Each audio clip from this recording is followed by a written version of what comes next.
저희가 믿음의 지경을 넓히는 삶을 주제로 함께 말씀을 나누고 있습니다. 오늘은 노아 이야기를 좀 함께 하려고 합니다.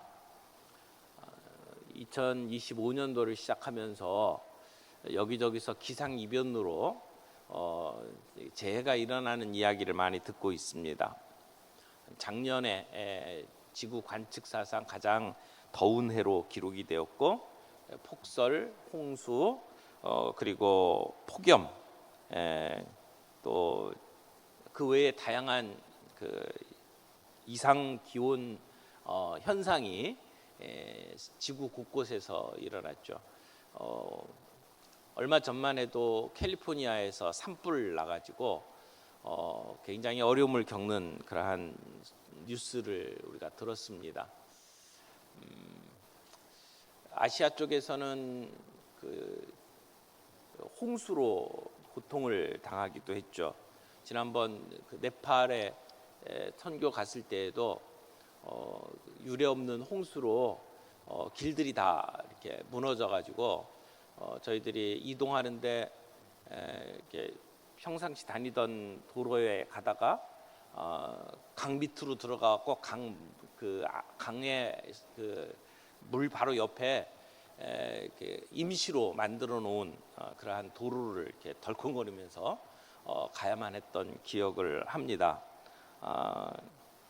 이런 모습들은 온난화의 원인이 있다라고 이야기를 하죠. 유럽에서는 아주 이례적인 폭염이 지속되면서 여러 나라에서 산불이 발생하기도 했습니다. 이런 모습들은 사실은 우리 인간들이 탐욕으로 저질러 놓은 그러한 결과다라고 말할 수 있을 겁니다. 그리고 이런 모습은 점점 더 심각한 수준으로 치닫게 될 겁니다. 그래서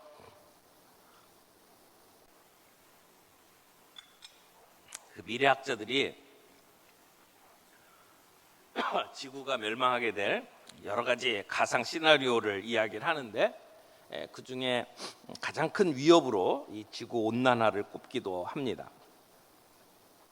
여러분, 이런 종말에 대해서 또 심판에 대해서 우리가 생각해 본 적이 있습니까? 죄송합니다. 먹고 살기도 바쁜데 무슨 종말을 생각하냐, 이런 생각이 들 수도 있습니다만, 또 어떤 경우에는 솔직히 내가 사는 동안에는 그런 일이 안 일어날 거야 라고 생각을 하는 분들도 있을 겁니다. 그런데 요 몇 년 동안 팬데믹 사태를 겪으면서 우리가 생각하는 것보다 지구의 종말이 우리 가까이에 있구나 라고 하는 생각들을 하게 되었습니다. 우리가 생각도 안 했고 상상도 못했던 전 세계적인 재앙을 만났잖아요. 그런 경험들을 하면서 심판이라고 하는 것이 그냥 멀리 떨어져 있는 이야기가 아니구나 라고 하는 것을 아마 피부로 느끼게 되었을 거라고 생각을 합니다. 지금 우리 함께 예배드리는 분들 가운데는 6.25 전쟁을 몸소 겪었던 분들이 계십니다. 그저 영화나 소설에 나오는 전쟁이 아니라 실제 그 끔찍한 현장 속에 있었던 거죠. 설마 우리 살아가는 생애 동안에 이런 전쟁이 있을까라고 생각을 할지 모르지만, 일어나려면 일어날 수도 있는 것이 전쟁이라고 생각을 합니다. 근데 오늘 우리가 읽은 이 노아의 이야기를 보면, 노아가 하나님께서 홍수로 심판하실 것이다 라고 하는 이야기를 들었잖아요. 그리고 세상에 그 심판 소식을 알렸어요.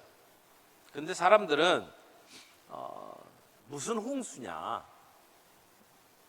무슨 홍수가 세상을 멸망시킨다고? 그런 의구심을 가지고 아무 걱정 없이 넋놓고 살다가 홍수를 만났죠. 우리가 믿음에 대해서 이야기를 하면서 오늘 믿음이 노아에게 어떤 변화를 일으켰고 어떻게 살도록 만들었는지 함께 잠깐 살펴볼 수 있기를 바랍니다. 우리가 히브리서 11장 지금 7절을 읽는데 바로 앞부분에는 아벨과 에녹이 나왔어요. 그래서 아벨과 에녹을 예배라고 하는 주제로 저희들이 지난번에 함께 말씀을 나눴습니다. 그래서 오늘은 이 홍수 심판 앞에서 구원을 경험한 노아의 가족 이야기를 통해서 믿음이 우리의 구원과 어떤 관계가 있는지를 함께 생각해 보는 시간이 되기를 바랍니다. 첫 번째로 생각해 보고 싶은 것은 믿음으로 노아는 심판 앞에 선 세상을 보았습니다. 믿음으로 노아는 심판 앞에 선 세상을 봅니다. 믿음의 눈으로 보니까 홍수로 심판받을 세상이 보인 거예요. 7절 보겠습니다. 믿음으로 노아는 아직 보이지 않는 일에 경고하심을 받아. 히브리서 11장 1절에 믿음은 바라는 것들의 실상이요 보지 않는 것들의 증거다, 이렇게 이야기했죠. 그러니까 지금 노아는 보지 않는 것, 보이지 않는 것을 보고 있는 겁니다. 다른 사람들은 못 보는데 믿음으로 노아는 보고 있는 겁니다. 뭘? 세상을 물로 심판하실 것이라는 것을. 그게 누구의 눈에만 보인 겁니까? 노아의 눈에만 보인 겁니다. 믿음을 가진 노아의 눈에만 보인 거예요. 하나님을 경외하고 하나님께 예배하던 노아에게는 하나님의 심판 계획을 하나님이 알려주셨고 노아는 그걸 보고 있었던 거죠. 하나님께서 장차 홍수로 세상을 멸망시킬 것이다 라고 하는 경고를 노아가 받았습니다. 근데 그것을 가지고 사람들에게 이야기했을 때 노아는 사람들을 설득할 수 있는 어떤 결정적인 증거가 없었습니다. 그래서 많은 사람이 노아를 조롱했을 겁니다. 하지만 노아는 보이지 아니하는 하나님을 믿었고 그리고 믿음으로 내다볼 수 있었던 거죠. 이 세상이 심판 앞에 서 있구나. 종말이 다가오는구나.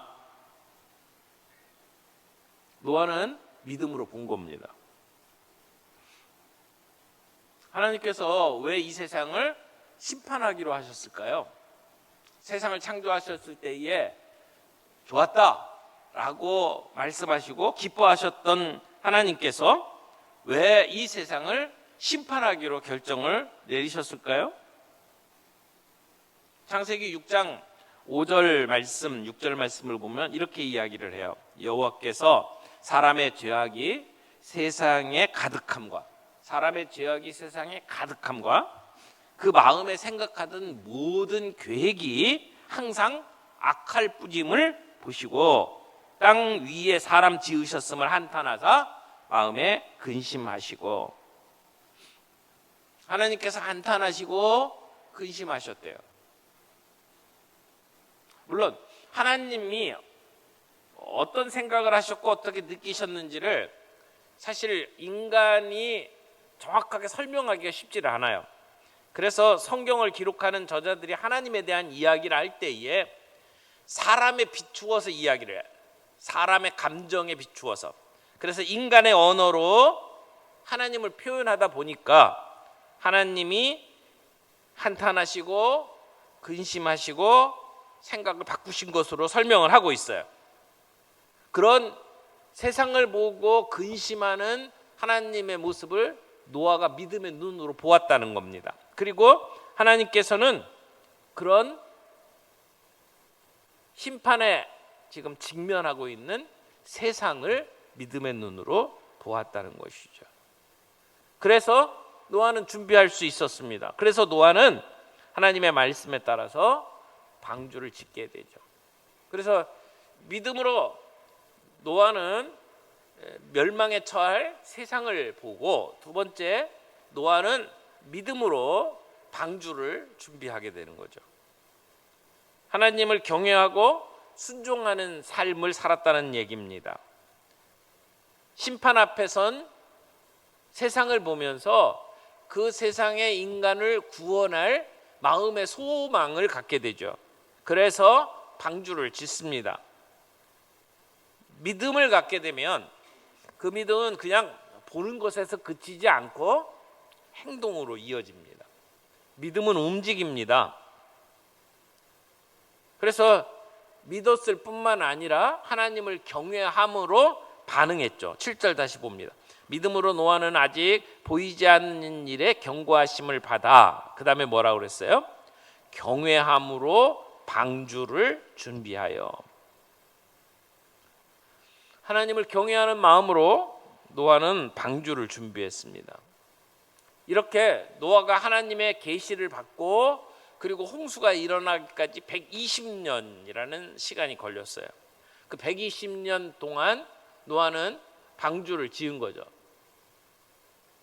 믿음은 단순히 그렇다라고 내가 동의하는 것만이 아니고 순종이 포함되어 있습니다. 믿음은 그래서 행동으로 이어집니다. 믿음은 움직입니다. 이게 구원에 대하여 우리의 믿음의 지경을 넓혀가는 거죠. 멸망받을 사람들만 본 게 아니라 그들을 구원하기 위하여 방주를 짓는 것이죠. 방주를 짓는 동안에 세상의 모든 사람들이 노아를 조롱했을 거예요. 비난했을 거예요. 하나님께서 이 세상을 심판하실 것이다 라고 하는 것을 바라보면서 그는 방주를 짓게 됩니다. 그 당시 지어진 방주의 규모를 성경에서 이야기하고 있는데,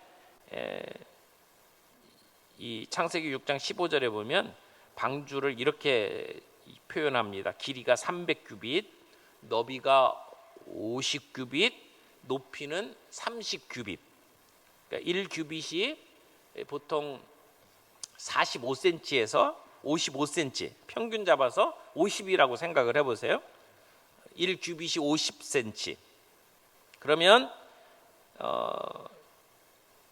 방주의 길이가 한 140, 150m 정도 됩니다. 길이가 150m 정도면 어떤 정도인지 생각이 날 거예요.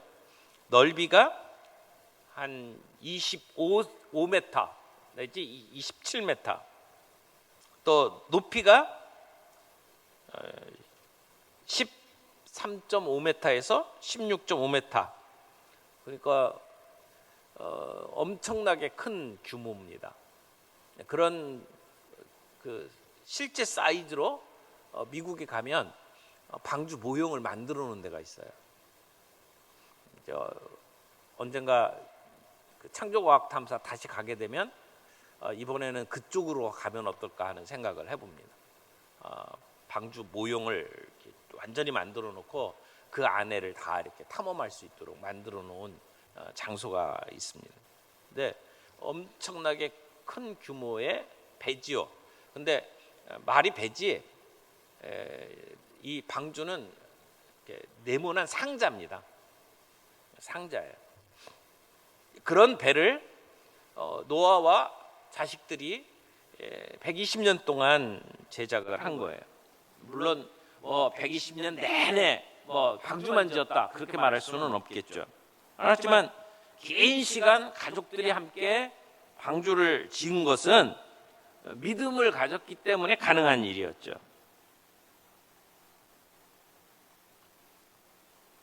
우리가 믿음을 가지고 있다면 그 믿음은 순종의 모습으로 나타나야 합니다. 때로는 세상에서 우리의 믿음 생활을 보면서 조롱하고 비난할 수 있지만, 그러나 우리는 그 믿음으로 순종하고 행동해야 합니다. 우리가 갖고 있는 믿음은 단지 지식적으로 동의하는 수준입니까? 아니면 믿음으로 행동하는 삶을 살고 있습니까? 내 주변의 사람들에게 복음의 메시지를 전하는 방주를 나는 준비하고 있습니까? 마지막으로 세 번째, 노아가 믿음으로 구원의 상속자가 되었습니다. 그래서 본문에 보면 그 집을 구원했다라고 이야기하고, 이로 말미암아 7절에 세상을 정죄하고 믿음을 따르는 의의 상속자가 되었느니라 라고 기록하고 있죠. 노아와 그의 가족들이 구원을 받았습니다. 노아는 구원받았고 세상은 심판받았습니다. 여기 본문에 이로 말미암아 세상을 정죄하고 라고 표현되어 있죠. 그 얘기는 노아는 믿음으로 그 온 가족이 구원받았지만 세상은 반대로 심판받았다라고 하는 것을 그렇게 표현을 한 거죠. 그래서 세상을 정죄하고 그리고 믿음을 따르는 의의 상속자가 되었다라고 설명을 하고 있습니다.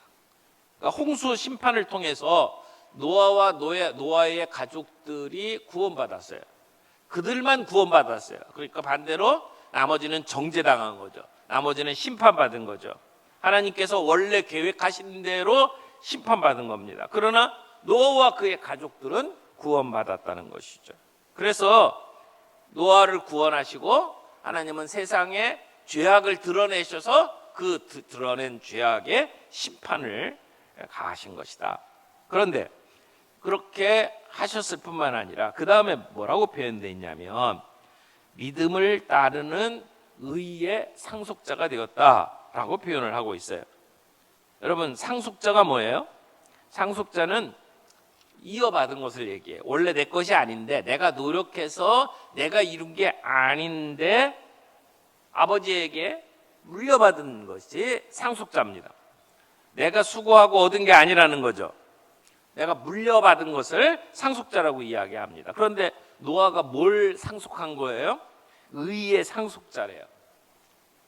righteousness라고 표현하는 이 의는 우리에게 있는 게 아니에요. 하나님의 것이죠. 하나님만이 우리를 의롭다고 하실 수 있어요.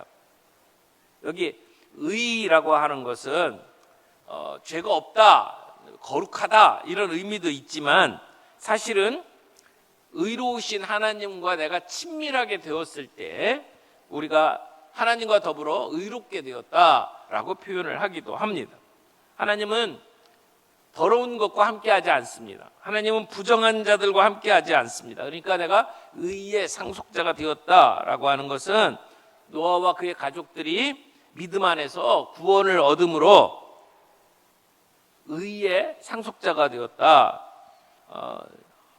이후에 예수 그리스도의 십자가로 말미암아 믿음으로 살아가는 의의 자녀들과 함께 노아는 의의 상속자가 되었다라고 이야기를 하는 겁니다. 여기서 중요한 것은 노아에게 구원받을 수 있는 자격이 있었던 것이 아니라는 겁니다. 의의 상속자가 되었다는 것은 그 사람이 구원 얻을 만큼의 뭔가 거룩함이 있어서가 아니라는 겁니다. 원래는 내 것이 아닌데 상속받은 것이다 라고 하는 표현을 하고 있기 때문에 그렇습니다. 원래는 노아도 구원받을 만한 자격을 갖춘 게 아닌데 하나님께서 노아에게 은혜를 주셨고 그래서 노아가 그걸 믿음으로 받았을 뿐이죠. 그래서 노아는 의의 상속자가 되었다. 여러분, 창세기에서도 노아에 대해서 설명하면서 창세기 6장 8절에 뭐라고 먼저 설명을 하냐면 노아는 여호와께 은혜를 입었더라. 은혜를 입었더라. 오늘 본문에서는 믿음을 따르는 의의 상속자가 되었다라고 이야기를 하는 겁니다. 그러므로 노아가 착하기 때문에 흠이 없기 때문에 구원받은 게 아니라 믿음으로 의의 상속자가 되었다라고 이야기를 하는 겁니다. 어떻게 구원받았냐? 믿음으로. 믿음으로 구원받았다. 이걸 로마서에서는 이신칭의라고 표현할 수 있는 거죠. 믿음으로 말미암아 의롭게 된 것이다. 로마서 4장 13절에도 사실은 노아를 가지고 이 믿음을 설명을 합니다. 로마서 4장 13절에 뭐라고 설명하냐면 아브라함이나 그 후손에게 세상의 상속자가 되리라고 하신 언약은 율법으로 말미암은 것이 아니라 오직 믿음의 의로 말미암은 것이다. 율법으로 말미암은 것이 아니라 믿음의 의로 말미암은 것이다. 율법이 뭐예요? 율법을 지켜야지 구원받는 거죠. 그런데 율법을 지켜서 구원받을 수 있는 사람이 세상에 아무도 없어요. 그래서 믿음으로 의에 이르도록 만들었다는 거죠. 이런 믿음으로 의에 이른 사람의 대표적인 사람이 바로 노아다라고 이야기를 하는 거죠. 의의 상속자가 된 것. 여러분, 기독교는 사람을 살리는 구원의 종교입니다. 살리는 종교예요. 불이 나고 위기 상황이 되면 119를 부르죠. 그러면 구조대원들이 출동하잖아요. 그래서 죽을 뻔한 사람들이 구출됩니다. TV 프로그램 중에 119 구조대 이런 비슷한 프로그램들이 있지 않습니까? 그래서 위기 상황 속에 사람들이 출동을 해가지고 이렇게 건져내는 모습들을 보게 되면 막 조마조마해갖고 보다가 구출받는 순간 막 박수 치면서 사람들이 안도의 한숨을 쉬지 않습니까? 교회가 그런 공동체라는 것입니다.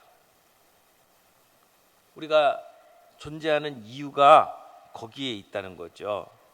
그래서 우리는 세상을 구원하는 사역들을 감당해야 합니다.